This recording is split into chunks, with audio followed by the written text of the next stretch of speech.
La la. All right. Him. So I'll begin with a word of prayer.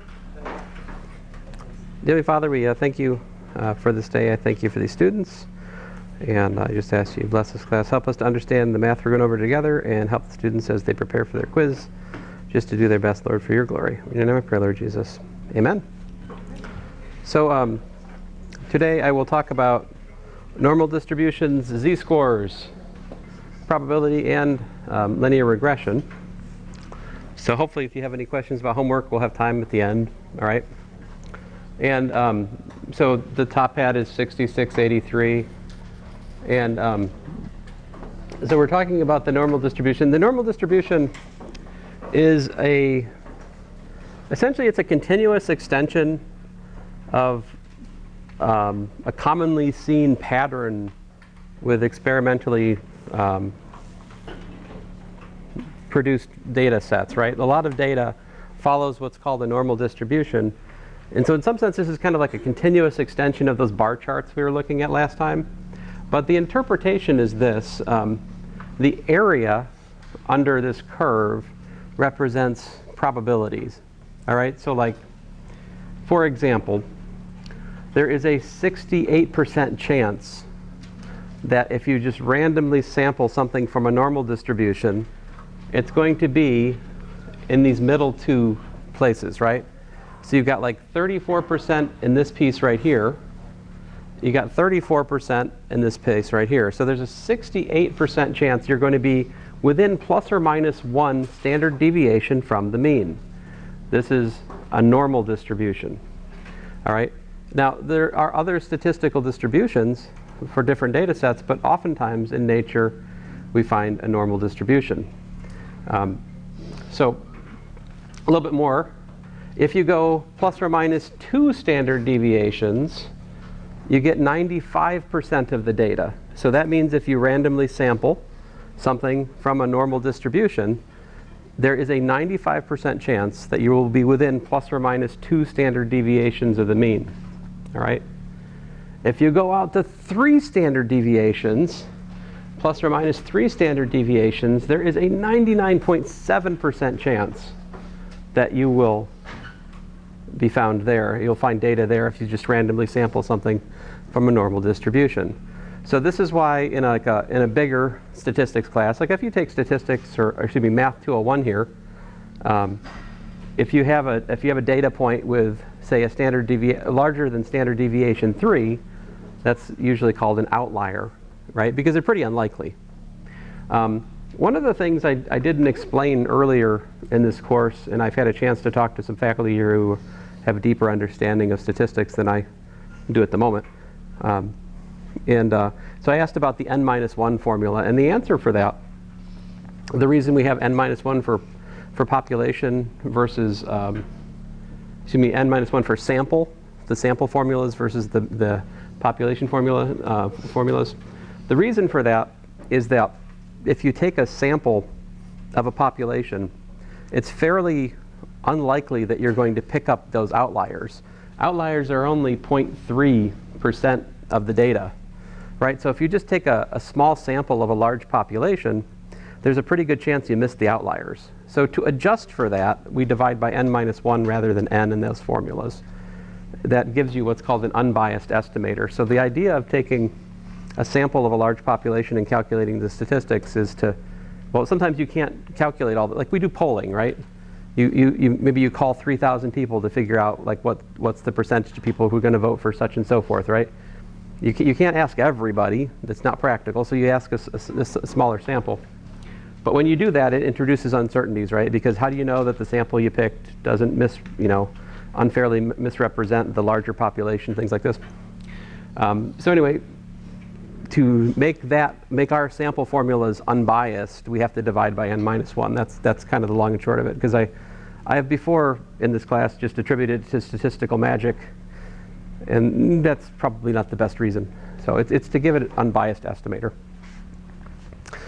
Anyway, any questions about this slide before I go on? So this is important. This picture right here is your guide for solving a lot of problems. I would encourage you to put a picture like this on your formula sheet that has like little numbers written in. So like these numbers I wrote in, there's 34% here, 34% here, 13.5% here, 13.5% of the area is here, 2.35% of the area is between 2 and 3 sigmas, and likewise over here. It's completely symmetric about the mean, all right? And I mean, it might even be useful to say how much is out here on the tail. Like there's a little bit left on either side, right? How much is left? Check it out. 99.7% on what's pictured, right? Between plus or minus 3. That means there's 0.3%, right? So beyond here is 0.15%. Let me add that to my picture here.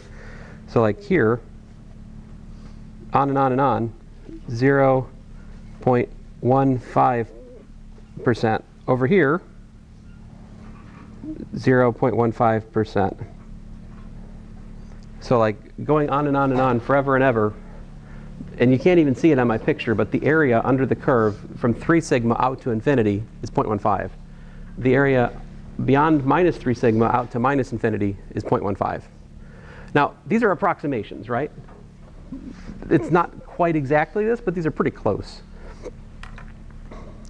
Any questions? Okay. So here's an example which is going to use that picture we were just looking at. And so I think this is from your textbook, but let's talk about it together. So a survey of 1,000 US gas stations found price of regular gas was closely modeled, which means approximated, by a normal distribution, with mu equal to, in other words, the mean cost of gas, $3.10. I was struck. Like, usually when you look at a book question on the price of gas, it's wildly off. It's very weird that the price here is, Wait a minute, I haven't been paying attention. Is gas higher now? It's like $3.50 now, isn't it? I blinked, my bad. It's $5 where you live? What? It's $5 in Oregon. In Oregon? Well, those people made their choice. That's their problem. But so, no, I'm sorry. Maybe you were born there. I don't know. It could be. Maybe you didn't move there. I mean, it turns out that, you know, environmentalism has consequences. Go figure. But anyway, oh yes. So the mean is 310. Yeah, we took a trip out to California this summer. Yeah, it's bad. It's like as you drive west, you slowly see the price of gas get higher and higher and higher. It's the worst in the middle of the desert, though, which kind of makes sense. But anyway. Okay, so we have a mean, an average of 310, and the standard deviation is 18 cents, all right? So it says use the empirical rule to estimate how many stations with about 274 to 346 for regular, how many stations of these 1,000 would have less than 328 per gallon, and how many would have more than 346 per gallon. So anytime you're asked a question that says use the empirical rule, like the first thing you want to do is to figure out what the values are for these like sort of trademark values. See the mean plus standard deviation, mean plus 2 standard deviation, and so forth. You want to figure out what these numbers are, because that is what you need to know in order to make use of the empirical rule, right? So that's the first thing I do, is I figure out, well, the average is 310, right? So if I add 18 cents, I get 328. If I subtract, I get 292. If I add twice the standard deviation, I get 346. And if I subtract 2, I get 274. And so if you go back and look at the problem statement, those are the numbers that you were looking at, right? See it? Like number 1, how many stations with 274 to 346? So that's from here to here. What are those numbers? That's plus or minus 2 standard deviations, right? So we were just talking about this on the previous slide. That gives you 95% of the distribution. So I multiply 0.95 times 1,000 to get me 950. Where's this 0.95 coming from? 95% on the previous slide, all right? Next up, less than 328. That's all of this. Everything, all right? So the way to think about that, I think, which is clear, is 50% of the data is to the left of the average, 50% of the data is to the right, right? So if I go 50% from the average, that gets me everything there. But then I've got one standard deviation to the right of the average, to the right of the mean. That's 34%. So I get 50% plus 34%, 84%. So then 0.84 times 1,000 gives me 840 stations will have a regular price of gas less than 328. All right? So that puts Oregon over here somewhere, right? Oregon's like here. Who is Oregon? Where'd my Oregon person go? Oh, there you are. Yeah. Hiding in plain sight. For some reason, I had put you back like 3 rows. I don't know what's wrong with me. Depth. I need to get glasses. I'm sure Oregon's a beautiful state, though. I've not been. See, I really want to go back to California and like see the redwoods and stuff. But on the other hand, they're in California. I don't know. Mixed feelings. So part C, more than 346. So 346 is 2 standard deviations, right? So you're at the average plus 2 standard deviations. You want all of this area to get the probability that you're going to be more than 2 standard deviations. What is that? Well, you've got your 2.35% from 2 to 3 standard deviations. And then you've got that 0.15% in the tail past the 3. So you add those together, you got 2.5%, right? So 2.5% translates to 0.025 times 1,000. That gives us about 25 stations. So there are all kinds of questions you can be asked about these. So if you're just asked, you can translate these into percentile questions as well, but there doesn't seem to be any of those in your home. Well, let me shut up. So well, anyway, let me go on here. Any questions? Yeah.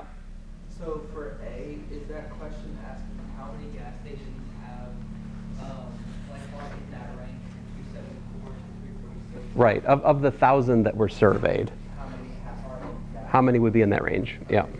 Yeah. So again, what we want to do, the concept here is you find the area under the graph corresponding to the range. That gives you the probability that the gas stations will be subject to that condition. Any other questions? So I will try to have these notes posted, before close of business today here. I have an emergency request from my boss. I got to look at something after class. But once I get past that, I'll try to scan this. And one of my bosses, I have more than one boss. You guys are the boss. What am I talking about? 100 bosses right here. Let's see here. Okay, so in my humble opinion, there is a thing missing from your book and the whole discussion, and that is calculus. So if you'll bear with me, if you've had calculus in high school, I think this will help you. If you've not had calculus in high school, this may seem like gibberish. I'm just sharing with you a notation to understand what we're doing. That's all right? So just bear with me here for a minute. So the notation here, integral, this is read integral from a to b, f of x dx. What this means, the area under the curve from a to b. That's what the integral calculates, all right? So it turns out that the formula for the standard deviation is given by this. It's 1 over the standard deviation times the square root of 2 pi, exponential of -1/2, x minus the mean squared over x minus the mean divided by the standard deviation squared, right? You're not expected to know this formula. I don't expect you to put it on your formula sheet. It's for the sake of discussion here, okay? But that's the formula for the normal distribution curve. This is the curve whose graph is that bell curve we keep looking at, all right? And you can use calculus to prove that the integral from -infinity to infinity of this function up here is 1, all right? And that's really neat. But the reason that this material is somewhat difficult, and the reason that you find yourself needing to use a table to complete the problems in this chapter, is because there is no nice formula for this integral. All right? There is no formula for this integral in terms of like elementary functions. All we can say is you can integrate this function and that gives you the area. But what's the formula for the integral? There's no nice formula. That's the problem. But here it is. There's another thing. But there is something nice. The nice thing is that we can go from our normal distribution here, right, over to this standard normal distribution. So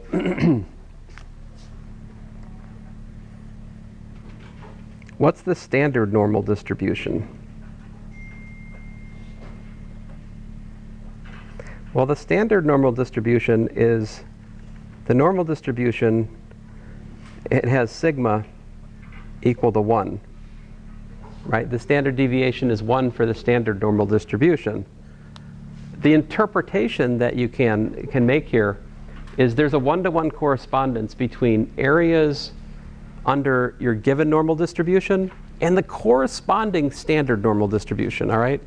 So here's the deal. Like, suppose you're looking for data that's between, for the sake of discussion, between 2 and 3 sigma, right? Suppose you're trying to find this area under the curve. See that, what I'm graphing there?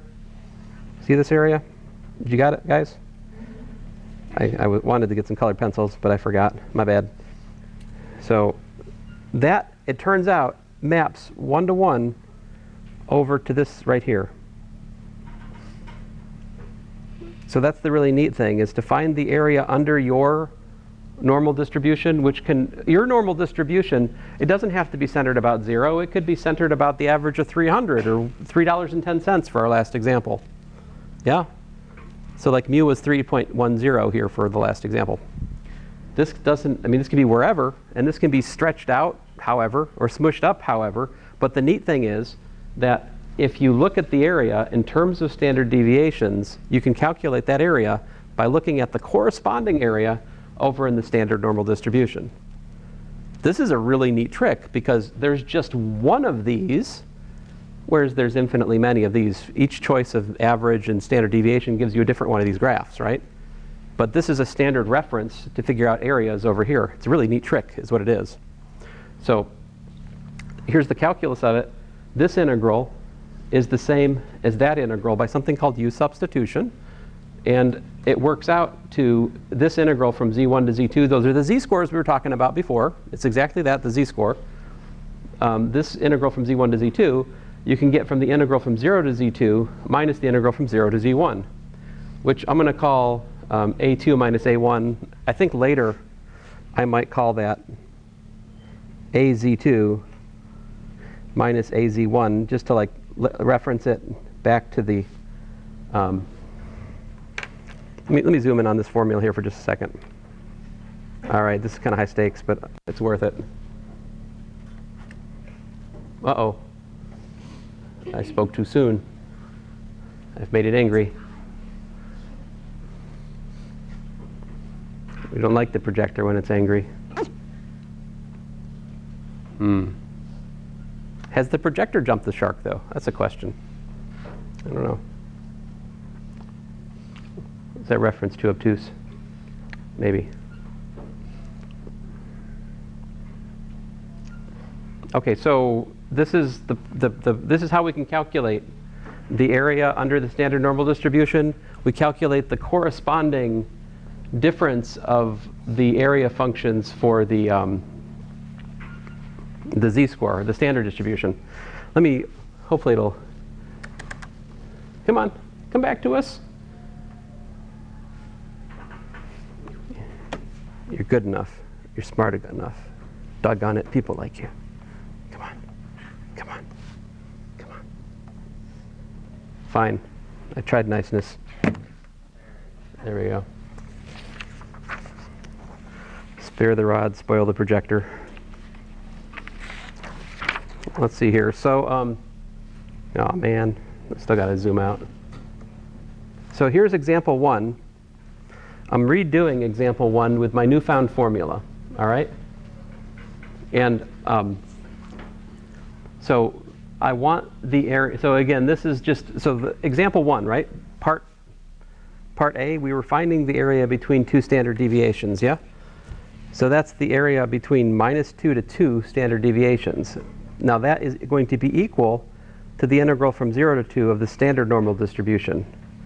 But listen, you can skip past these steps here if you want and just focus straight on the endpoint over here, which is, it really should be, so I use some symmetry here though, because if you think about the area from -2 to 2, it should be twice the integral from 0 to 2, right? So what I'm saying here, this step, like we're trying to find, here's the bell curve, right? And so what I'm saying here is if you're going from -2 to 2, right? You can just take the area from 0 to 2 sigma and double it. Does that make sense? So this 2 right here, I'm just doubling that area to get twice. And then 2 times this integral, well that's a2 minus a0, and I say that's 0.477. How do I know that? By the way, a sub 0 is just equal to 0. A2, what is A2? Let me show you how I found that. So this will be provided for you guys, or at least part, anyway, at least, I'm not sure I'll provide the whole sheet. I'll definitely provide enough of the sheet that you can do what you need. I'll probably provide the whole thing. I'll find it eventually here, guys. So on page, here we go, page 787, I'm looking for A2. How do I find A2 here? So see this? Each at the top, you've got ZA, ZA, ZA. So each like every Z comes first, A comes second, right? So I look for Z equals to 2, which is right here. See that?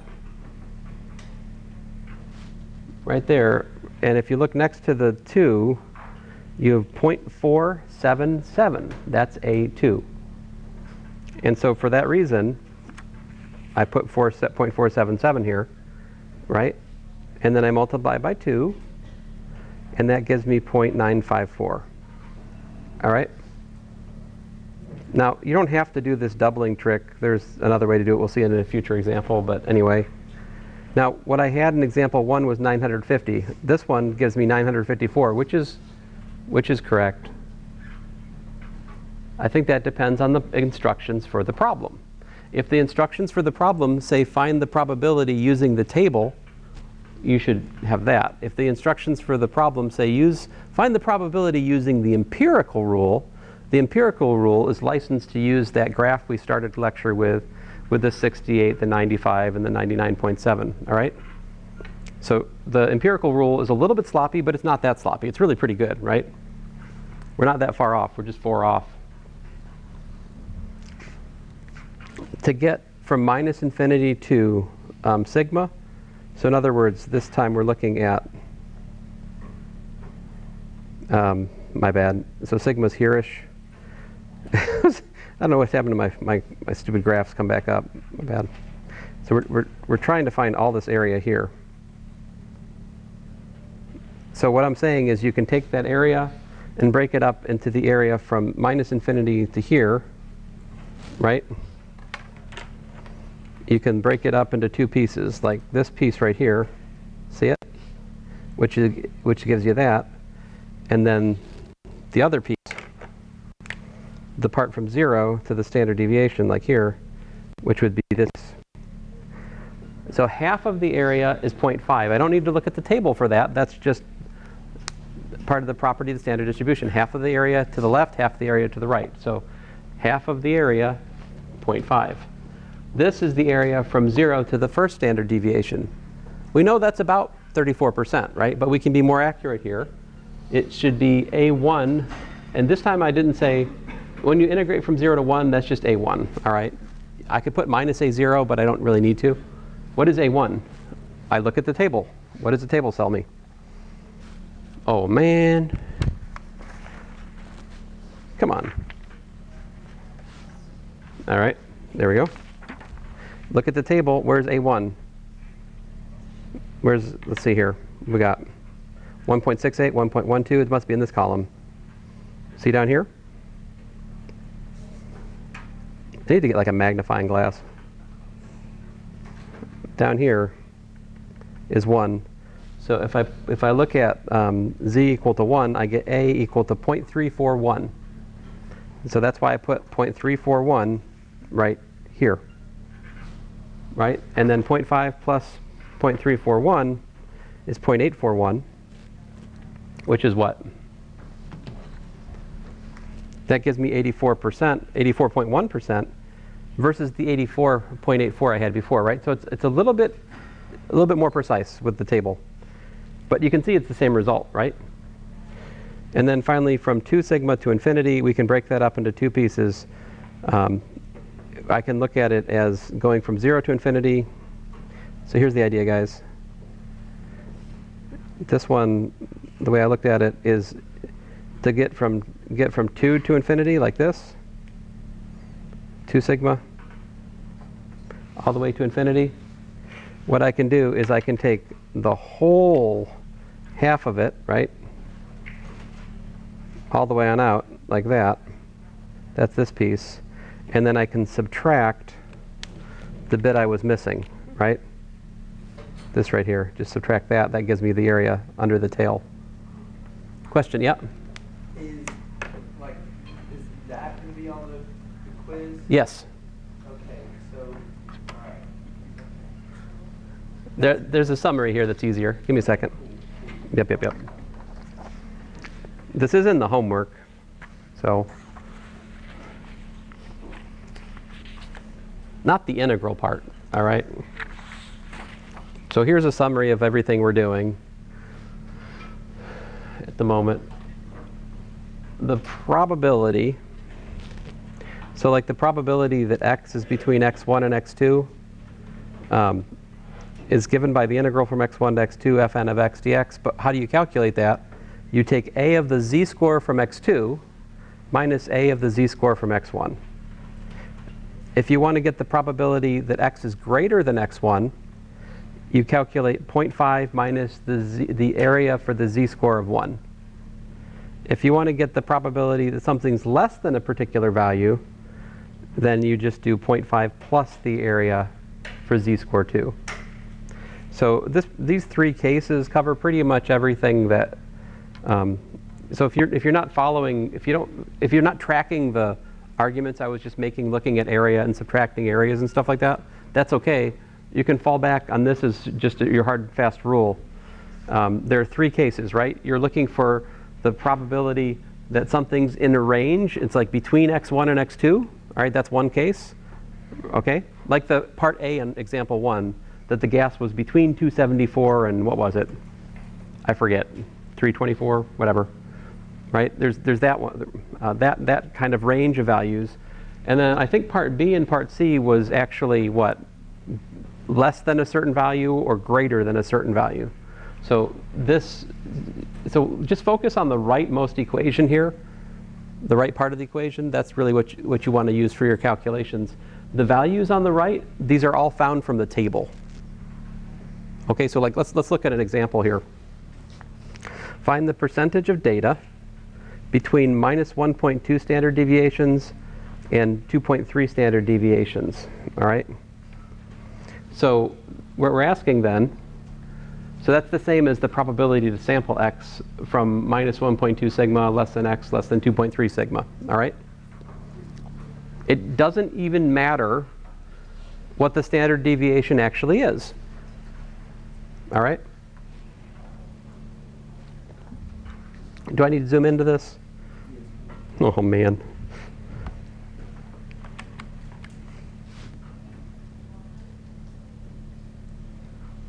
All right, I think we're okay. So here's the deal. To calculate the probability that your x is between minus 1.2 standard deviations and 2.3 standard deviations, and I really, my bad.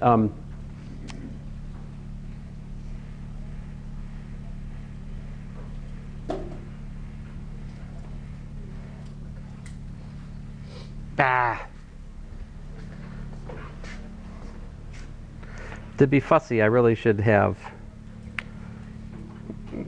This is really where there's. Here I'm talking about the z-score. I should replace x with zx here.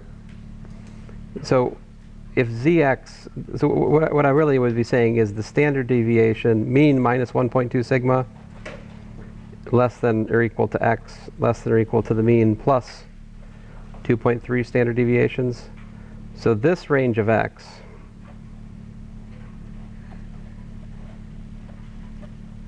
corresponds to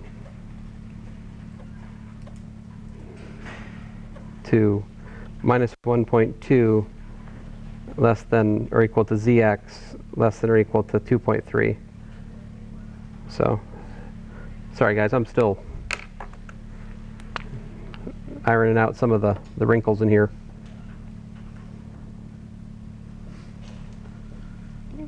The calculation's not wrong, it's just my notation here I'm not happy with. All right.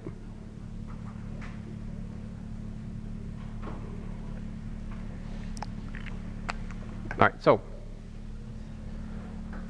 if we want to calculate the probability that you're going to pick x minus 1.2 standard deviations less than the average all the way to 2.3 standard deviations bigger than the average, right? That is equivalent to saying you're going to get z-scores, right, between 1.2, minus 1.2 and 2.3. Do you guys remember the z-score?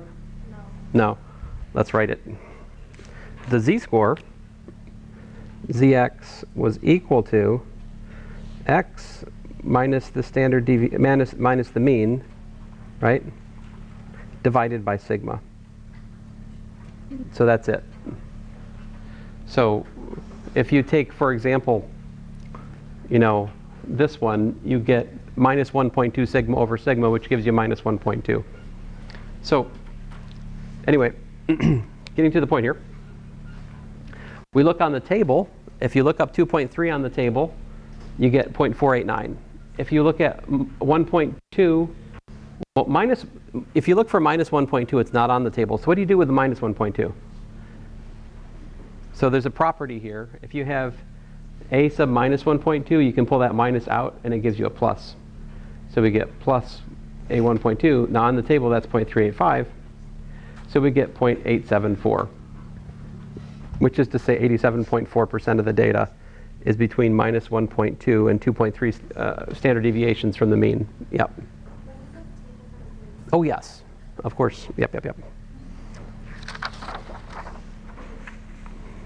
Here's another one.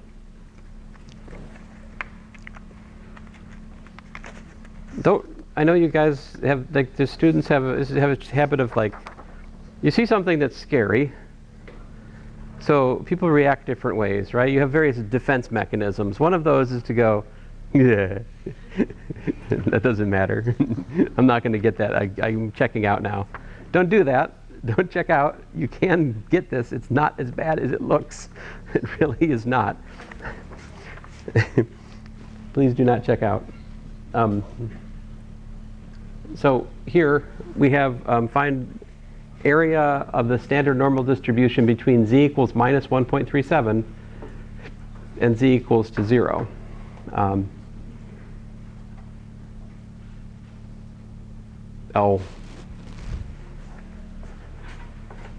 This is the danger of, sorry, I think I've neglected to finish writing my thought right there, right? I need a 1.37 here. Sorry about that. Okay, so the probability, and again, I've got the same typo here. I shouldn't have x there. I should have zx.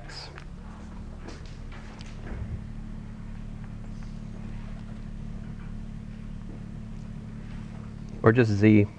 That's fine. You just put a z there.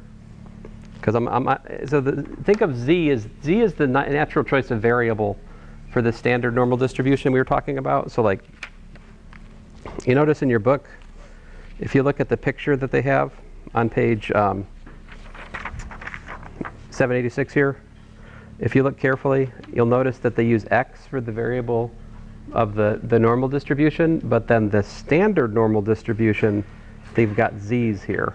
See that? And here's their picture of how the areas correspond, right? This area is equal to that area. And so they've got this really pretty picture, you know. Mine not as much, but I hope I got the idea across.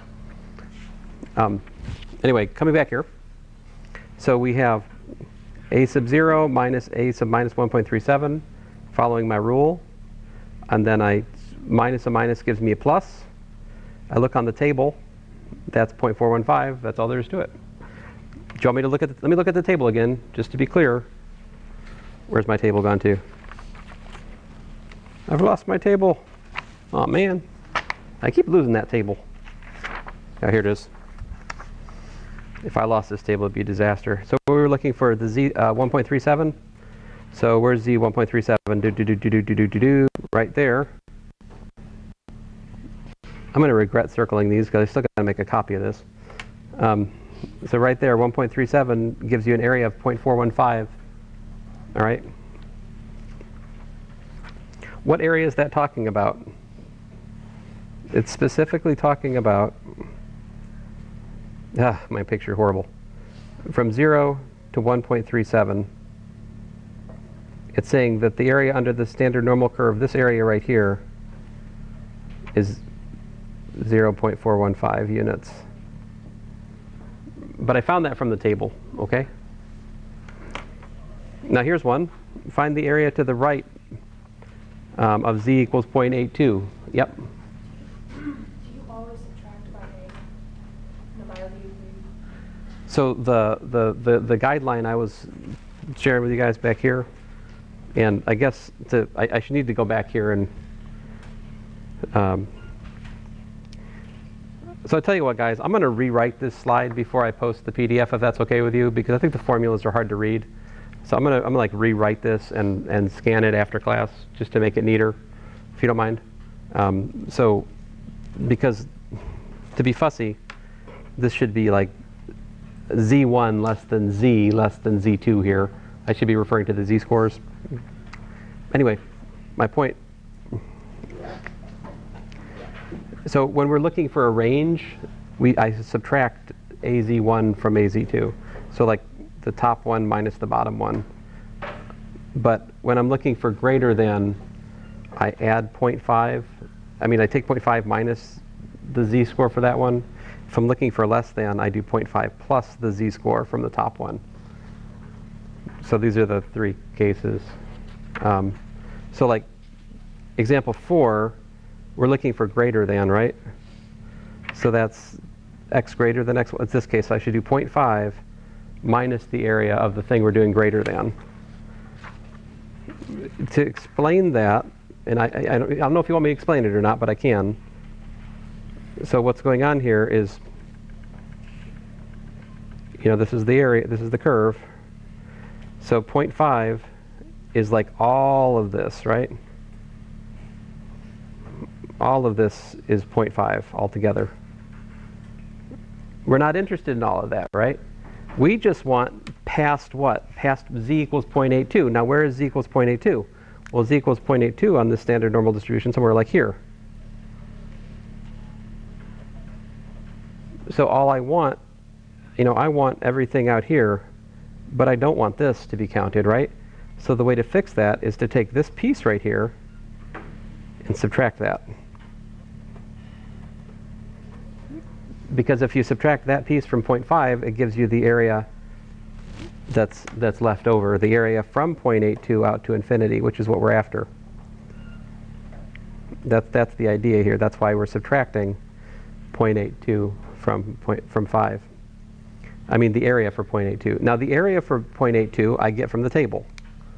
Going back to the table, over here, 0.82, man, I have to erase a ton of stuff on this.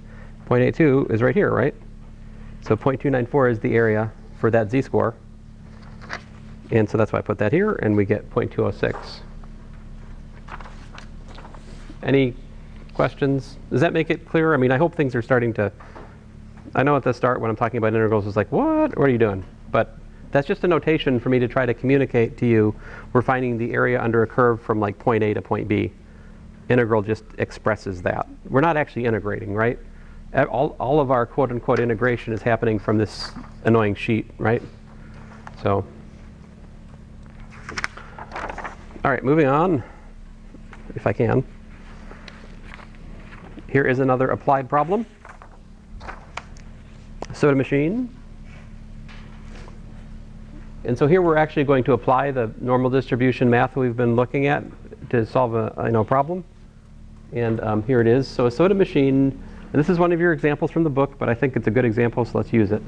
A soda machine dispenses soda into 12-ounce cups. It follows a normal distribution with a mean of 11.5 ounces and a standard deviation of 0.2 ounces. All right? I guess depending on how the fizz goes, right? But so the question, part A, is what percent of cups will get less than 11.25 ounces of soda? All right? So what we want to do is we want to calculate the z-score for that data, all right, and then find the area in the standard normal distribution, which is less than minus 1.25 for z. All right? That's it.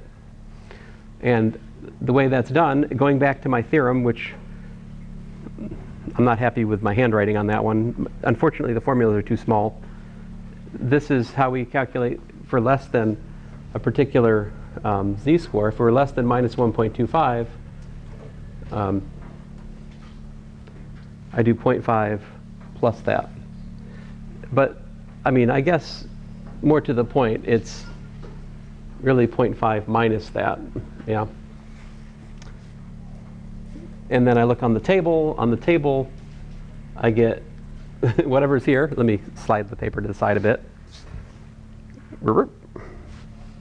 So from the table, if you look at 1.25, z equal 1.25, you get area of 0.394. We subtract that from 0.5, we get 0.106. So that means there's 10.6% of the cups will have less than 11.25 ounces of soda. All right. Do you want me to draw a picture of what we're doing on the normal distribution? Sure. I mean, you don't have to. The solution stands completely independent of the picture I'm about to draw, right? But just to try to explain what's going on here, it's again a normal distribution. The mean is what? It's 11.5, right? We're asking about less than 11.25. So let's say that that's here. All right? So we're trying to find all of this area. Any cup that gets less than 11.25 ounces would correspond to this area under the graph, right? So to calculate that area under the graph, what you do is you take 0.5, right? You can see it from here. You take 0.5 and you subtract a 1.25. What is a 1.25 most directly? A 1.25 directly is really this, this piece over here. So the area of this piece right here, area equal to a 1.25. And so there's a symmetry here, right? So this area is equal to the area I haven't shaded. 0.5 is the area from the center line all the way to minus infinity. So if I take that whole area and I subtract a 1.25 from it, that gives me the area of the pencil shaded part. If you understand, it's lovely. If you don't, be able to fall back on the theorem I wrote that I'm going to write here, okay? So, yeah. Can you remind me why you chose the E equals C, which is less or equal to negative 1.25? I can. So the first order of business here with these applied problems is to calculate the z-score of what we're interested in. So we're interested in 11.25 ounces, right? And so the z-score for that is 11.25 minus the average, which was 11.5. And then I divide by the standard deviation, which in this case was 0.2. So the z-score of that is minus 1.25. That's why I'm calculating p of z less than or equal to minus 1.25, because that's the z-score that corresponds to our question. Let's look at the next part. what percent will get from 11.2 ounces to 11.55 ounces of soda? So I need to calculate the z-score for my 11.2 ounces, and I need to calculate the z-score for my 11.55 ounces. I do that, and I get minus 1.5 for the first one and 0.2 for the second one. All right? So I'm interested in what's the probability that your z-score, right, will be between minus 1.5 and 0.2. So we do a of z2 minus a of z1, but you have to take into account whenever you have like a minus for one of the z-scores, you take that there's no negatives on the table. The table's all positives, right? So to get that, that gives you a minus gives you a plus here. This minus pulls out, minus a minus is a plus, and so we get that. What if it was a minus and a plus? If this was minus and that was plus, Or we shouldn't do that. Like, we should always be looking at like less than something. It's like the smaller number should be here, the larger number should be here. So you should always have the pattern that you've got a of the bigger number minus a of the smaller number. But the smaller number could be negative, but it doesn't have to be negative, right? Like, we had another problem where, I mean, you could look at, like both of your z-scores could be positive. They don't, this is what, when one of the z-scores is on the other half of the average, then we end up with this minus the minus pattern, but that doesn't have to happen. I think we've had an example today which didn't have it happen, but see if I can find it right quick. I mean, you're not disagreeing with me.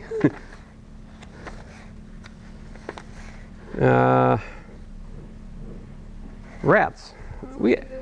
I have not had such an example. if it was like a and then 0.2 plus a negative 1.5, would it just be a 0.2 plus plus? Does that make sense? Because like the second row is a 0.2 minus a negative 1.5. But what if that middle symbol instead of, yeah, what if that was a plus? Like in the second row. Are you asking if it, I'm not quite sure I understand the question yet. Are you asking, does that always have to turn out to be a plus? No, I'll just leave it. Just leave it for now? Yeah, that's fine. Like that, I would say this, when z1 is not negative, that doesn't turn to a minus, that doesn't turn to a plus, it actually is a subtraction. Okay. Like, for example, unfortunately, I don't think, so I'm an idiot. I didn't bring extra paper today, so that's bad.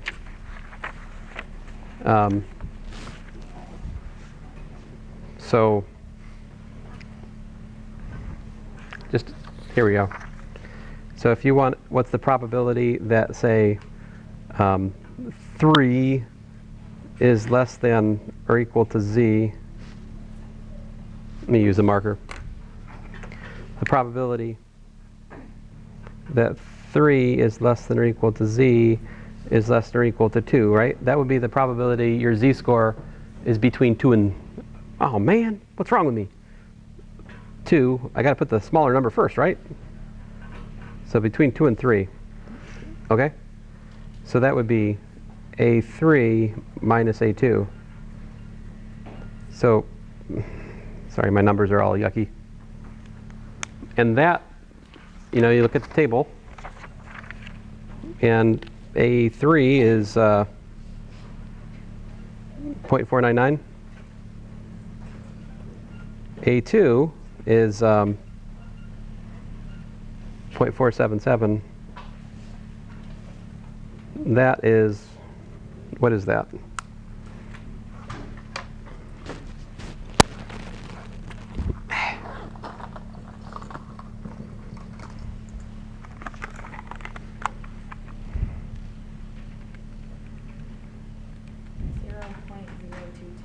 Mm-hmm.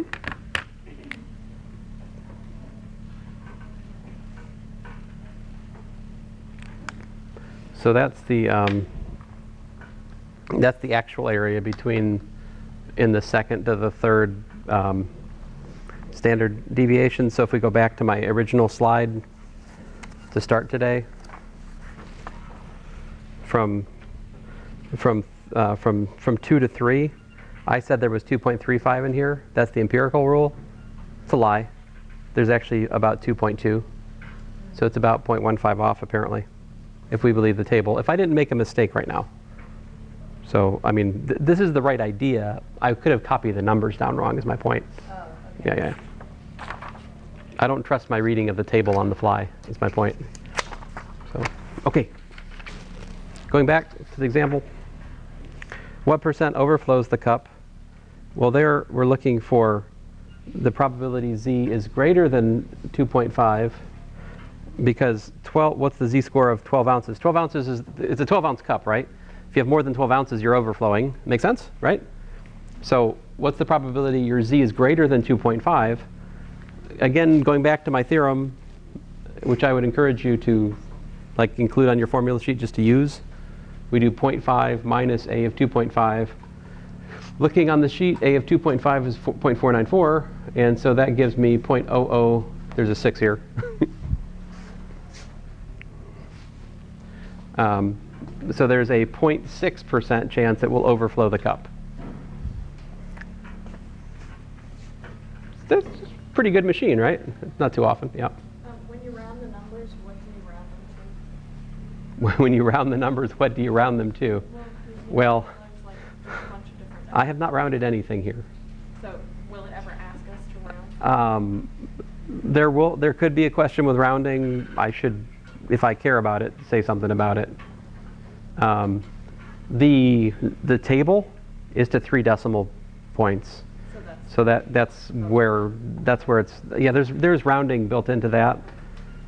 If you were taking Math 201, you'd also get stuff like, oh, here's a z-score between the values that are listed on the table, and then you get to interpolate between those.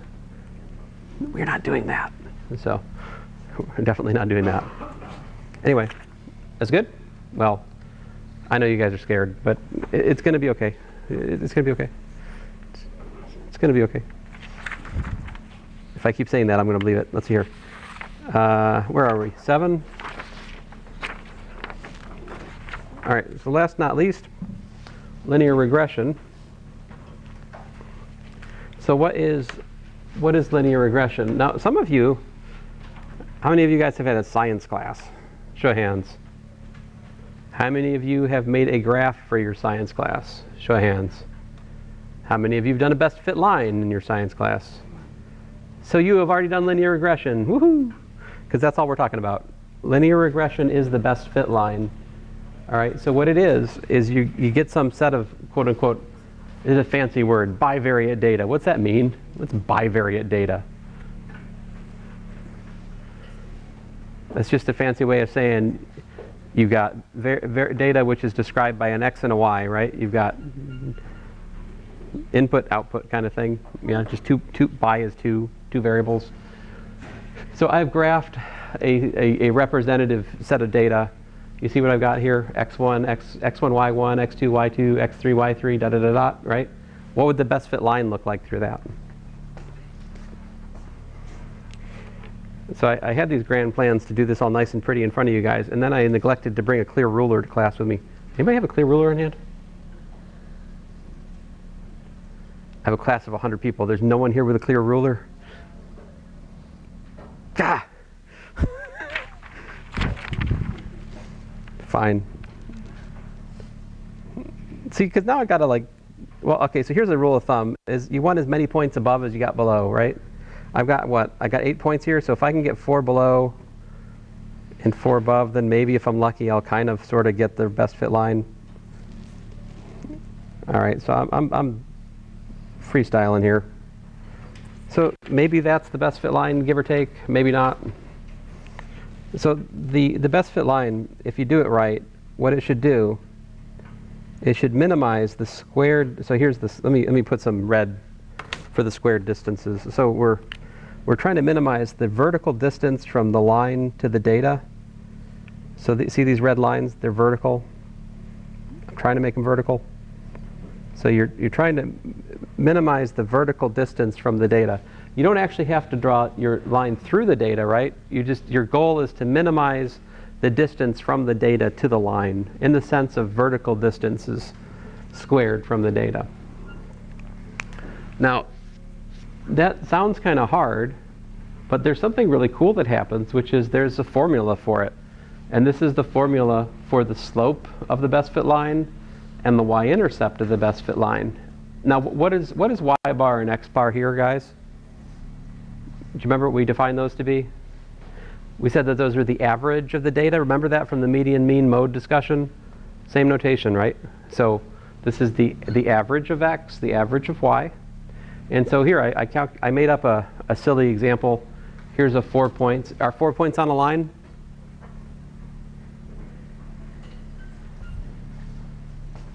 How many points determine a line? 2. If I give you 4 points, what does that do?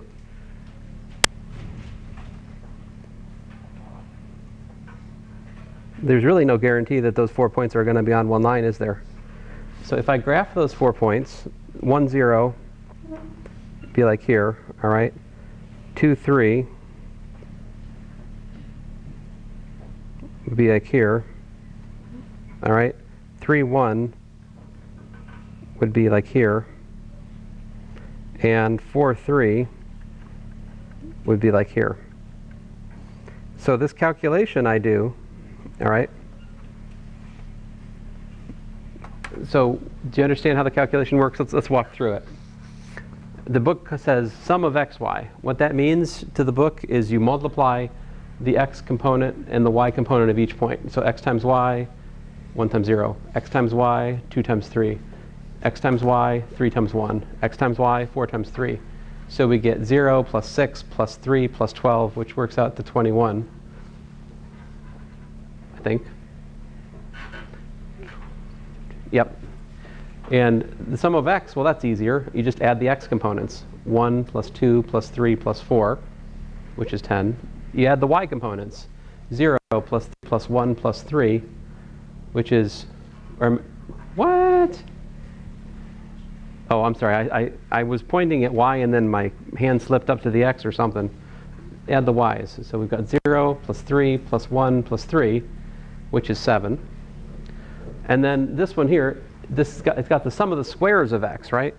So 1 squared plus 2 squared plus 3 squared plus 4 squared, that works out to 30 for my toy example. You guys tell me, why is the average of x 10 over 4? Does that make sense? So we do what? We add all the x's together and divide by the total number of data points, which is what? 4 for this example, right? N equals 4. So I take 10 over 4, which is 2.5. Y bar, the average of y, 7 over 4, which is 1.75.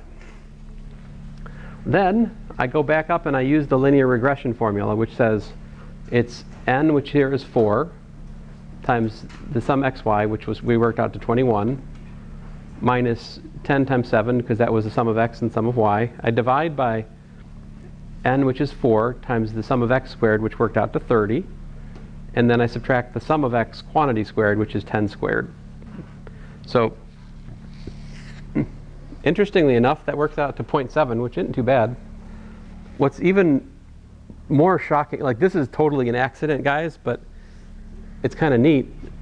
The y-intercept for my best fit line, or regressive linear regression line, if you want to call it that, like the book does, is 1.75 minus 0.7 times 2.5, but 0.7 times 2.5 is 1.75, so the y-intercept works out to 0, which is kind of funky. My linear regression line for my toy example is just 0.7x, so if I could try to graph that, so this was 4.3, 4.4 is like up here, so it's something like, I'm not quite doing it justice. It's somewhere in here. If I had some graph paper, I could do better, but roughly speaking, we just calculated this line here. A slope of less than 1 is like a little bit shallower than 45 degrees. So something like that. That's